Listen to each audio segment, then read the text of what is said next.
First off, Yes. tell me about the family. What do you got? I have I have a wife and 2 children. Nice. I have a 5-year-old boy and a 12-year-old girl. Nice. So you've been married how many years? 20. We just had our 20-year anniversary, which is What crazy. What was Time the date? 2005, June 11th, 2005. Oh, ours is May 18th. We're in our 40th. So Where does the time go? we were just talking before we started. He was wondering, do you ever have a day where you just don't know what to do first? I said, every day. Yeah, I said, Every do day. you feel like you're behind? Like Every day. Yeah. It just, there's the more older you get, the more responsibilities you have, the more you're responsible for, the more you want to do, Yeah. the more you want to cram in every day. The more you want to get done, the more you think like, yeah, I can take that on. I can do that. I can do that. And yeah, The hardest thing is learning to say no. I'm still working on that.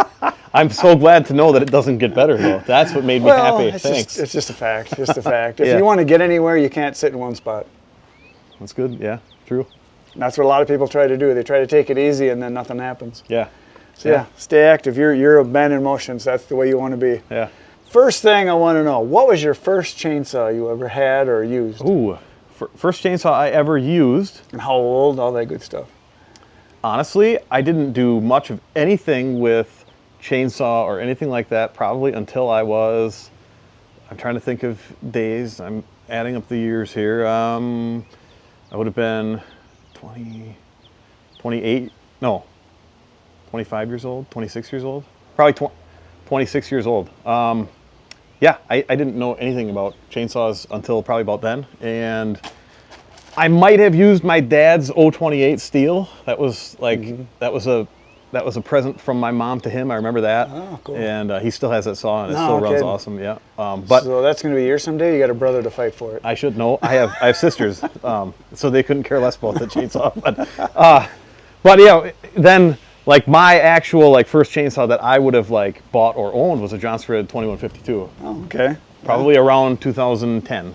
Okay. say. And why did you get that? Well, so my dad and I started a outdoor power equipment dealership in 2009, and the first brands we got were Toro and Johnsford. See, and a lot of people don't know that about you, that you've been Yeah. around a while. Well, here's a fun story too. So I didn't know about, like I said, anything about chainsaws, any of that. So when Bob Gobranson was the Tilton representative, who was the distributor for Johnsford, he came in and, he was kind of a guy that was like, well, here it is, put it together, like, and I've never done it. So, all right.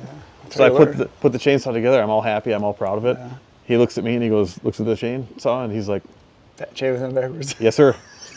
Hey, like, I did that just the other day. Oh. So don't feel bad. I put on, dang, it's out wrong. But that was like a like a humbling moment, because at that point I was probably I was still young and kind of like, well, I can do whatever, I know this, and yeah, so that's what started my kind of like learning about chainsaws and things like that. So now, did you start cutting wood right away, that you were trying to sell it or burn it, or just? Nope, I didn't do anything with that, but I did sell the chainsaws, and then we were servicing chainsaws, so I didn't really get anything involved into firewood probably much until I started at my last job in 2016.